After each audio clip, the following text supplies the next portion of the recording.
Hey everyone, this is Andrew Hutchinson, the managing editor at HawgBeat, the Arkansas site and the Rivals Network. The postseason is finally upon us, and once again, Arkansas is a national seed and hosting a regional at Baum-Walker Stadium. The Razorbacks open play against NJIT on Friday, but then will face either Nebraska or Northeastern on Saturday. To get a better feel for one of those latter two teams, we reached out to Blake Aerni, who covers Nebraska baseball for HuskerOnline, which is also in the Rivals Network. Blake, thanks for joining us. How are you? Yeah, I'm good. How about you? Doing all right. You know, baseball postseason is upon us. It's a good time of the year. But before we kind of jump into a really in-depth look at the Cornhuskers, I was wondering if you could maybe give us a 30,000-foot view of their season up to this point. I know they weren't really expected to be contenders in the Big Ten, yet here they are. They won the Big Ten by a pretty large margin.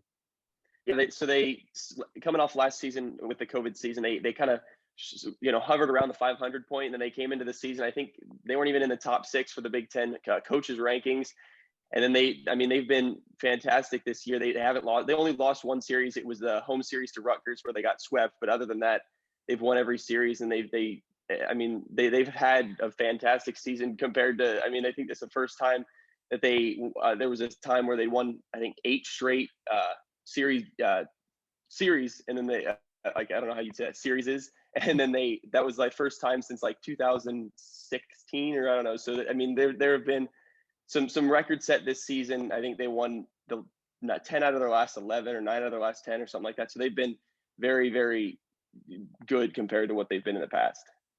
And Will Bolt, you mentioned it right there. In his first season, I think they went 7-8 before the pandemic hit and shut everything down. How was he able to get things back on track so quickly? I think that it was a lot of the people, the new guys that he brought in. They got a couple of transfers from community college, and they had a couple freshmen that really contributed this year, and that kind of just filled in the gaps that they needed. And it seems like that's really what brought this team together, along with the way that he kind of just continued to get these guys to buy into what he was trying to coach them. And before we get into those freshmen, I'm going to ask you about those guys later. But let's start on the mound. It looks like Cade Povich is the ace. Chance Roach is the number 2 guy. I know a couple of years ago when TCU came to Arkansas's regional, they actually held their ace for the second game, and it worked out pretty well. He had a really good game against Arkansas. Arkansas still won, but it made things interesting. Do you know how Nebraska maybe plans to approach this weekend from a pitching perspective? They haven't announced anything yet, and my guess would be they're going to stick with what they've normally done, and that's going to be throw Cade Povich on Friday. It just seems like the way Will Bolt was talking in the press conferences afterwards, he said he likes what he's been sticking to. It sounds like he doesn't want to try and stretch anyone else to do anything they haven't done. Just prepare like they've been preparing all season. And I think Povich will come out because they know they need to win game one. If they want to have a chance in this regional, they have to win game one. And Povich is the best way of doing that for them. And so I think they'll stick with Povich. That would likely mean Chance Roach throws game 2, whether that's against Arkansas or NJIT.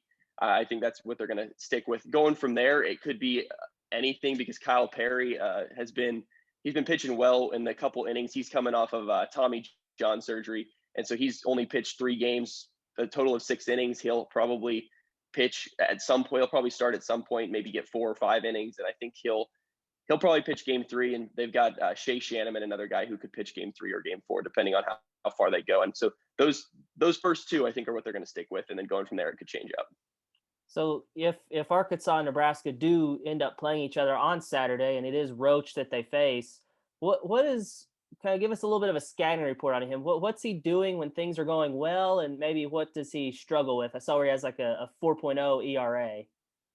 Yeah, he can be up and down. I mean, you'll get Chance Roach on days where he is pitching outstanding, and usually that's when his slider's going, and he can be dangerous. I mean, he had a full game he pitched against Indiana, and I mean, gave up 3 hits, I think it was, and he ended up giving up 1 run, but it was a 9th inning home run that really didn't matter. And so that was that's Chance Roach when he's on. He gets his slider going, striking out a lot of guys, and he gets a lot of ground balls when he's pitching well.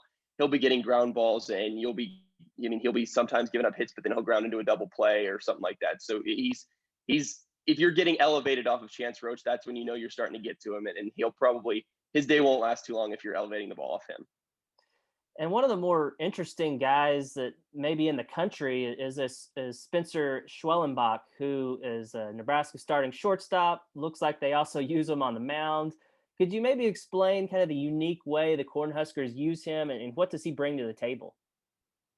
I mean, Schwellenbach's been doing just about everything this year. He's been one of the best, if not the best, shortstop in the conference. He didn't get all Big Ten shortstop of the year. He ended up getting Big Ten Player of the Year just because of how well rounded he is. He was a relief pitcher in the first the Big Ten All Big Ten first team, where I mean he'll come in the eighth or ninth inning and I mean he has I think 9 saves on the season. He's hard to beat. I think he's got a .71 ERA. He's given up I think just 2 runs in what, like 26 innings pitched or something like that. So he's been used everywhere. And from the plate, I mean, batting, he's one of the best guys for Nebraska in bats in the 3 hole. I mean, he does just about everything, and they can rely on him all the time. It seems like he's a guy that could end up going if they needed to. I think there have been talks about him starting at some point. I don't think that's what they're going to try and use him for. I think they're going to try and keep him in that late in the game clutch moment kind of pitcher, because he seems to be a guy who doesn't really get phased by the clutch moments. And so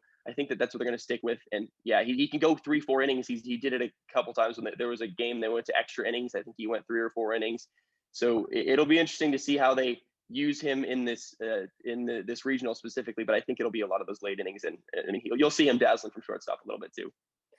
And I know, one thing about Arkansas's closer, Kevin Kopps, that makes him so incredible is that he's able to go multiple times a weekend. I know Schwellenbach has had some arm issues in the past, and they've kind of been careful with him. Is he a guy that if he has to pitch game 1 on Friday, would he be available on game 2, or how do they use him like that? I think that if he did pitch game 1, game 2 might be a little bit of a stretch, but I think because it's regional baseball, they might be willing to do it, because he's pitched twice in the same weekend before. In the last, I think, 4 or 5 weeks, he had a couple weeks in there where he pitched twice in the same weekend, so he can do it. I know he pitched against Michigan in game 1, and then again in game 3, they got to the point where the closer he gave up, I think it was 5-0. He gave up 3 runs, and they said, okay, we need to close this out with 2 outs. Schwellenbach came in, got the final out. So I think they can use him multiple times in the same weekend if they need to in back-to-back days. I think he's willing to do that, and as long as he doesn't go 4 or 5 innings the first day, or 3 or 4 innings the first day, they're willing to use him 1 inning the first day, 1 inning the second day, or something like that. Gotcha. And you're talking about some freshmen earlier, and one of those guys is Max Anderson, Big Ten Freshman of the Year.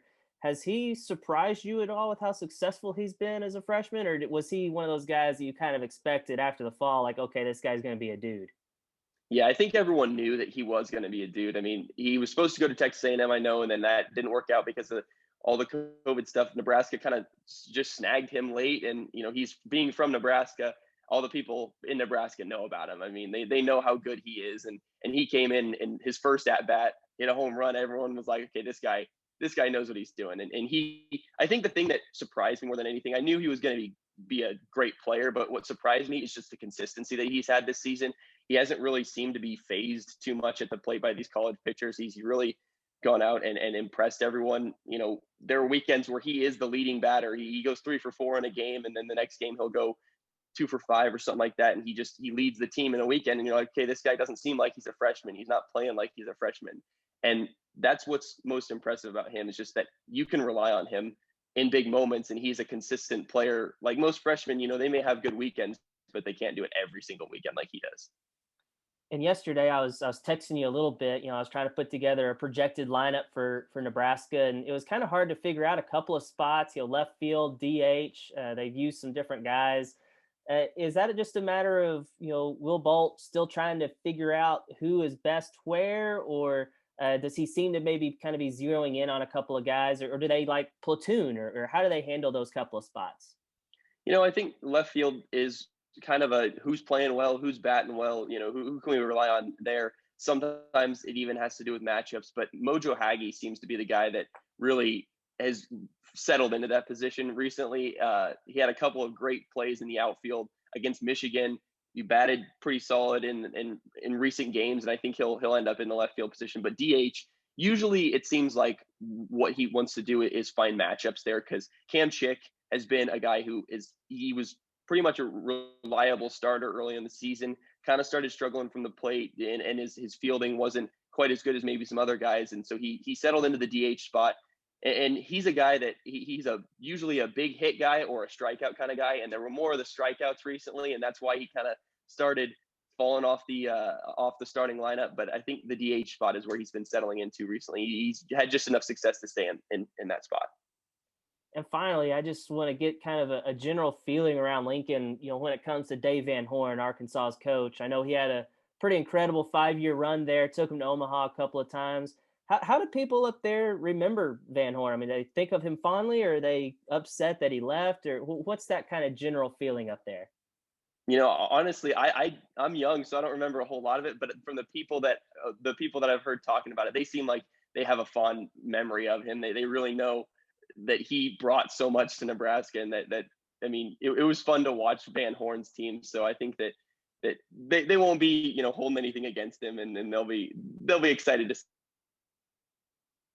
see him again and playing against Nebraska. Well, there's definitely lots of storylines, with Will Bolt being one of his former players, and lots of stuff for us to write about. I know that you're just as excited as I am for this series to get going. Blake, I appreciate you taking the time to talk to us today and give Arkansas fans kind of an expert's perspective on Nebraska. Before I let everyone go, though, I want to give a quick shout out to CJ's Butcher Boy Burgers. They've sponsored our baseball coverage throughout the season. If you're ever looking for somewhere to eat before or after the game, or really any day of the week, go check them out. They've got locations in Fayetteville and Russellville. Always a great spot, favorite place for me to eat. So go check them out. And also a reminder, Arkansas and NJIT, they will play at 2 p.m. Friday with Nebraska and Northeastern following at 7 p.m. It's a double elimination tournament, so the losers will play each other on Saturday in an elimination game. Winners will face off Saturday evening. Each team will keep playing until they've lost twice. So it should be a really fun weekend at Baum Walker, and I'm looking forward to seeing everyone out there.